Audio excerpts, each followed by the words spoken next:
Allahu Akbar, Allahu Akbar, Allahu Akbar. Assalamualaikum warahmatullahi wabarakatuh. Alhamdulillah alladzi bi ni'matihi tatimmus salihah. Wassalatu wassalamu ala Rasulillah Muhammad ibn Abdullah wa ala alihi wa ashabihi wa mawalah. La haula wa la quwata illa billah, amma ba'du. Hadirin yang berbahagia, pada kesempatan ini kami akan sedikit mengulas tentang Idul Fitri. Sebagaimana kita ketahui, tidak lama lagi, barangkali beberapa hari lagi, kita sudah memasuki Idul Fitri. Dan kita sudah mulai belanja, kita sudah mulai menyediakan makanan untuk tamu, kita sudah mulai berbelanja baju lebaran, dan kita sudah mulai sebagian mudik ke kampung halaman masing-masing.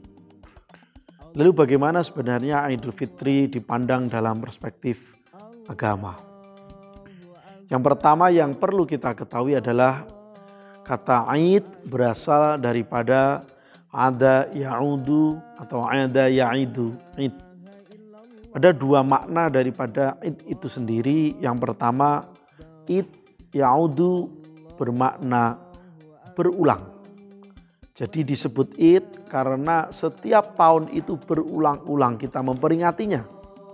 Itu adalah id sebagaimana keterangan Ibnu Arabi. Kemudian ada pula id yang bermakna kembali. Sebagian orang mengasosiasikan bahwa ketika Idul Fitri itu orang bersih kembali jiwanya, bersih kembali hatinya sebagai bentuk husnudzon kepada Allah Subhanahu wa taala, bahwa puasanya kurang lebih selama 30 hari itu diterima oleh Allah Subhanahu wa taala. Jadi orang yang masuk Idul Fitri seringkali disebut menggapai atau memperoleh kemenangan, yakni menang daripada berjuang melawan hawa nafsu selama bulan puasa dan mendapatkan jiwa bersih dan jiwa suci.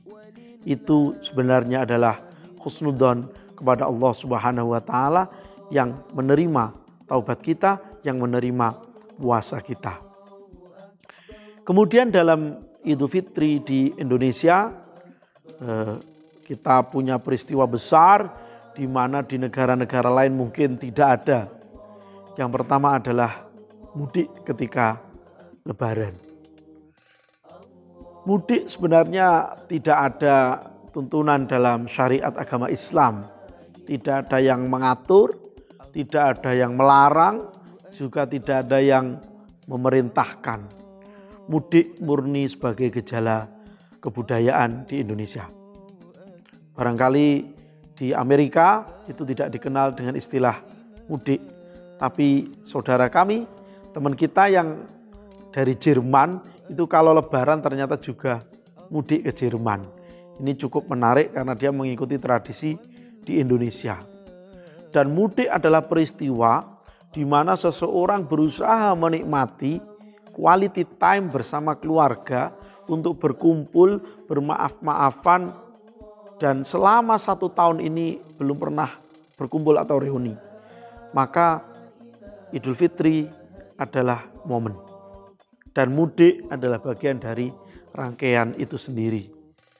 Sebagian orang menganggap bahwa mudik itu adalah makna daripada ada ya'udu, id, yang berarti id adalah mudik.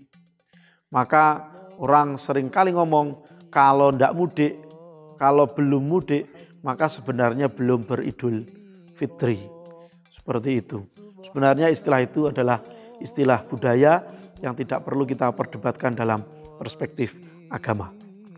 Kemudian yang kedua, selama di Indonesia ada satu peristiwa, satu istilah yang tidak ditemukan dalam dunia Islam, yakni halal bihalal.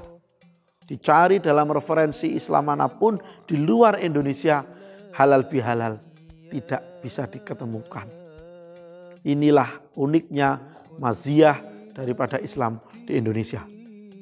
Halal bihalal sebagaimana kita ketahui adalah sebuah kegiatan di mana orang berkumpul, bersaling bermaaf-maafan dan saling mengungkapkan rasa mungkin sekian tahun tidak bertemu atau kemudian sekian tahun tidak menyapa untuk meminta maaf.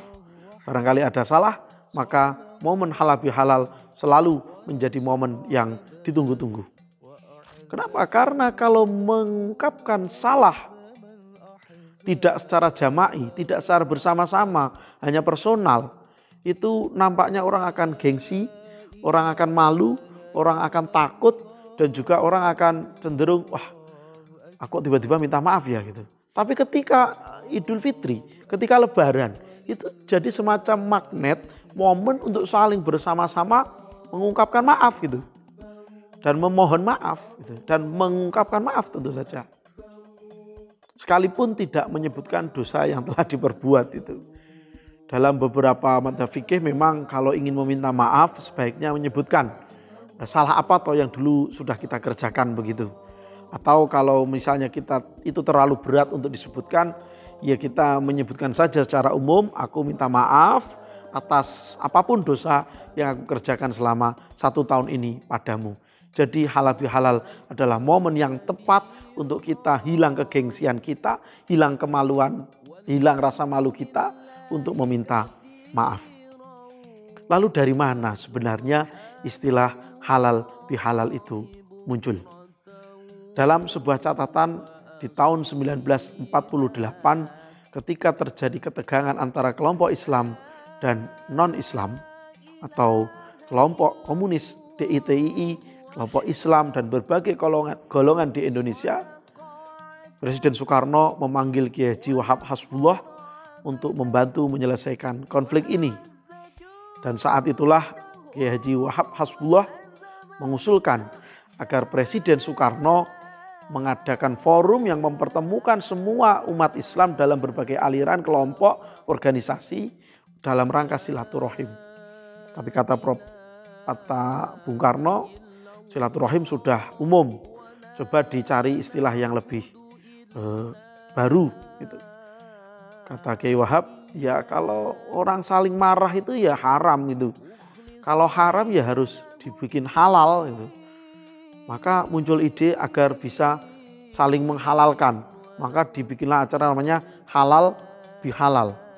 Jadi menghalalkan apa yang telah selama ini diperbuat. Meminta maaf, bersilaturahim atas apa yang telah dikerjakan selama ini mengandung rasa benci. Maka pada pertama kali di tahun 1948 Presiden Soekarno bersama Kiai Haji Wahab Hasbullah membuat acara namanya halal bihalal.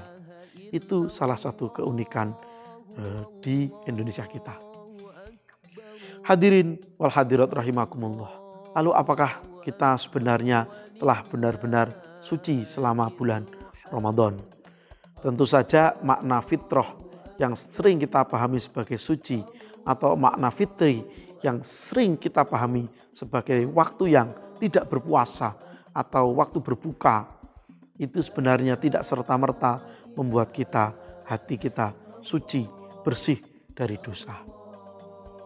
Tetapi kalau Allah mengampuni dosa kita, menerima puasa kita, maka Dia akan terbebas dosa-dosanya sebagaimana Dia dilahirkan kembali ketika masih bayi. Keterangan hadis Nabi Muhammad SAW.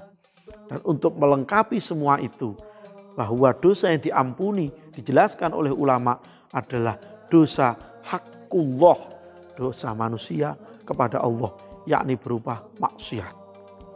Sedangkan dosa sesama Adam maka tidak diampuni sampai ia meminta maaf kepada orang itu sendiri.